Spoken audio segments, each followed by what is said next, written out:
IPL নাকি জাতীয় দল? আসন্ন টি-20 বিশ্বকাপের জন্য যদি প্রস্তুতি নিতে হয় মুস্তাফিজুর রহমানের, তার জন্য আদর্শ মঞ্চ কোনটা? এ নিয়ে বেশ পাল্টাপাল্টি কিছু বক্তব্য আমরা দেখেছি গত ২-১ দিনে। বিসিবি পরিচালকরাই ২ ধরনের মন্তব্য করেছেন। কিন্তু এসব ছাপিয়ে এখনকার আসলে আলোচিত ইস্যু হচ্ছে মুস্তাফিজুর রহমানের এনওসি। প্রথমে ৩০ এপ্রিল পর্যন্ত থাকলেও একদিন বাড়ানো হয়েছে ১লা মে, অর্থাৎ ১লা মের পর থেকে মুস্তাফিজকে এবারের আইপিএল আর দেখা যাবে না।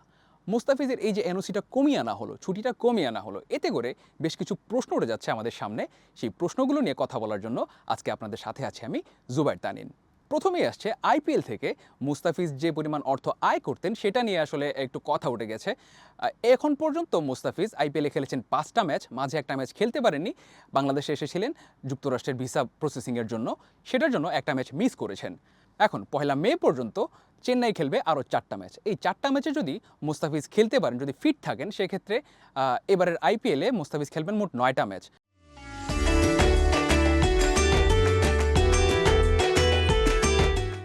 পারিশ্রমিক কাঠামো অনুযায়ী গ্রুপ পর্বের ১৪টা ম্যাচ যদি তিনি পুরোপুরি খেলতে পারতেন বা খেলার মতো ফিট থাকতেন, সেক্ষেত্রে মুস্তাফিজ তার যে বেস প্রাইসটা ছিল ২ কোটি রুপি, সেটার পুরোটাই তিনি পেতেন। কিন্তু এখন যেহেতু ম্যাচ সংখ্যা কমে এসেছে, সেক্ষেত্রে তার পেমেন্টটা হবে আসলে প্রপোর্শনাল আকারে।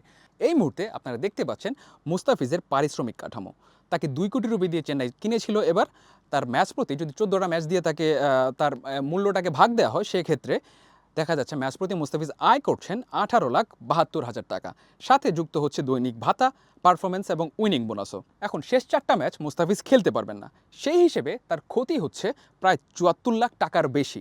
দেশে ফেরার পর মুস্তাফিজ যদি জিম্বাবুয়ের বিপক্ষে ৫ ম্যাচের টি-20 সিরিজের সবকটিতেই খেলেন, সেক্ষেত্রে যে পরিমাণ ম্যাচ ফি তিনি পাবেন, সেটা আসলে আইপিএলে এক ম্যাচ থেকে যে পরিমাণ আয় করতেন সেটার আসলে সমান না। এখন প্রশ্ন হচ্ছে বিসিবি তাকে সেই আর্থিক ক্ষতিপূরণটা দেবে কিনা। এর আগে আমরা দেখেছি সাকিব, তাসকিন, লিটনরা আইপিএল ফেলে দেশের জন্য খেলতে এসেছিলেন। সেক্ষেত্রে বিসিবি তাদের একটা আর্থিক ক্ষতিপূরণ দিয়েছিল সেই তিনজনকে। মুস্তাফিজের জন্য বিসিবি এরকম কিছু করবে কিনা, এই প্রশ্নটা তাই এসে গেছে। দ্বিতীয় যে প্রশ্ন সেটা হচ্ছে এনওসি। বাংলাদেশের ক্রিকেটাররা আইপিএলের দল পেলেও আসলে আলাদা চিন্তায় থাকেন যে এনওসি পাবেন কিনা তারা পূর্ণ একটা সময়ের জন্য। মুস্তাফিজের এনওসি প্রথম ছিল ৩০ এপ্রিল পর্যন্ত, পরবর্তীতে সেটা একদিন বাড়ানো হয়েছে। মূলত জিম্বাবুয়ের বিপক্ষে যে হোম সিরিজটা আছে টি-20 সিরিজটা, সেটার জন্য তাকে আসলে ছুটি দেওয়া হয়নি। এদিকে আমরা যদি নিউজিল্যান্ডের দিকে তাকাই, আইপিএলে এই মৌসুমে নিউজিল্যান্ডের খেলছেন ৭ জন প্রথম সারির ক্রিকেটার।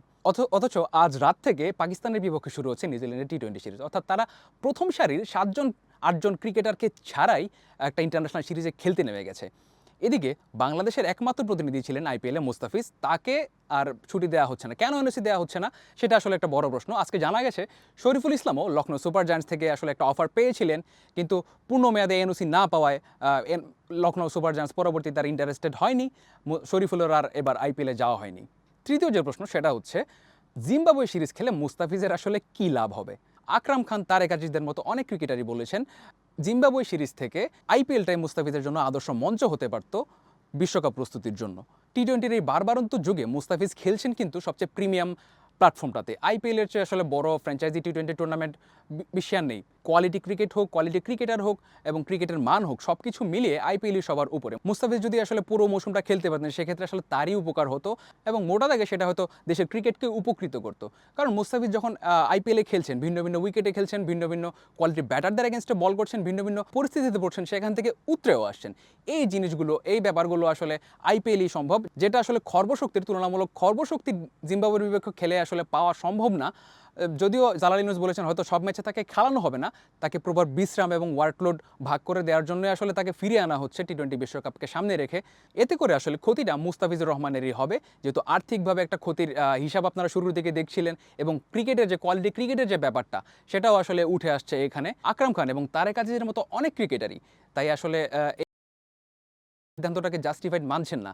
যে কোনো ক্রিকেটারের কাছে আসলে জাতীয় দলে খেলাটাই মেইন প্রায়োরিটি হওয়া উচিত এবং সেটাই হয়। আমরা সাধারণত সেটাই দেখি। যদি নিউজিল্যান্ডের কথা বলছিলাম, নিউজিল্যান্ডের কথা যদি আমরা দেখি, সেক্ষেত্রে ট্রেন্ট বোল্ট, জিমি নিশাম, তারা আসলে বিশ্বজুড়ে ফ্র্যাঞ্চাইজি লিগ খেলার জন্য বোর্ডের সেন্ট্রাল কন্ট্রাক্টেই থাকেন না। কারণ যখন খুশি, যেদিকে খুশি যেন খেলতে পারেন। সেদিক থেকে মুস্তাফিজুর রহমান, সাকিব আল হাসান কিংবা লিটন দাস, তারা দেশের প্রতি যথেষ্ট কমিটেড। তবুও বিসিবি নীতি নির্ধারক যারা আছেন, সেই পর্যায়ে যারা আছেন, তারা হয়তো এই জিনিসগুলো ভেবে দেখতে পারেন কখন কিভাবে কাকে খেলানো উচিত, কনটেক্সটটা কীরকম থাকছে, পরিস্থিতি কীরকম থাকছে, সেটার উপর আসলে অনেক কিছু ডিপেন্ড করছে। মুস্তাফিজ যদি এই সিজনটা খেলতে পারতেন পুরো, তাহলে হয়তো আরও একটু বেটার মুস্তাফিজকে আমরা দেখতে পারতাম। যেহেতু আমরা দেখেছি রিসেন্ট সিরিজগুলোতে মুস্তাফিজ টি-20তে খুব বেশি ভালো ফর্মে ছিলেন না। চেন্নাইয়ে যেবার পারফর্ম করছেন, 5 ম্যাচে নিয়েছেন 10 উইকেট, ডেথ ওভার কিংবা পাওয়ার প্লে। চেন্নাইয়ের আসলে গোটু বোলারদের একজন তিনি। চেন্নাইয়ের হোম গ্রাউন্ড চিপকের উইকেটে তার কাটারগুলো গ্রিপ করেছে, তিনি শেপে ফিরেছেন, তিনি রিদমে ফিরেছেন। এমন রিদমে ফেরা এবং ছন্দে থাকা মুস্তাফিজকেও তো আসলে বাংলাদেশ এতদিন খুঁজে বেরিয়েছে, যেটা আসলে আইপিএলে গিয়ে মুস্তাফিজ খানিকটা নিজের রিদমটা ফিরে পেয়েছেন। বিশ্বকাপের বছরে মুস্তাফিজের এরকম ছন্দে ফেরা আসলেই একটা পজিটিভ একটা ব্যাপার। তবু এই জিনিসগুলো, এই যে প্রশ্নগুলো সামনে এসে গেছে, সেগুলো আসলে শুধু এই সিজনের জন্য না, এই বছরের জন্য না, আগামীতে হয়তো সামনে আসবে যদি না বিসিবি প্রপারলি প্ল্যান করে তাদের নিয়ে। এই যে প্রশ্নগুলো উঠেছে মুস্তাফিজুর রহমানের এনওসি পাওয়া না পাওয়া নিয়ে, পরবর্তীতে হয়তো এই সেম সিচুয়েশনগুলোই হয়তো অ্যারাইজ করতে পারে সামনে, যেহেতু শরীফুলও এবার এনওসি পাননি বলে যাননি। দেশের ক্রিকেটাররা এভাবে নিজেদের যদি বড় মঞ্চে মেলে ধরার সুযোগ না পান, সেক্ষেত্রে ক্ষতিটা আসলে বাংলাদেশেরই। এই মুস্তাফিজের এনওসি কমিয়ে আনাতে বা এর ছুটিটা না পাওয়াতে যে প্রশ্নগুলো উঠেছে, সেগুলো আসলে সামনেও চলতে থাকবে, সামনেও অ্যারাইজ করবে। এতক্ষণ পর্যন্ত যারা আমাদের এই এপিসোডটি দেখলেন তাদের আন্তরিকভাবে ধন্যবাদ।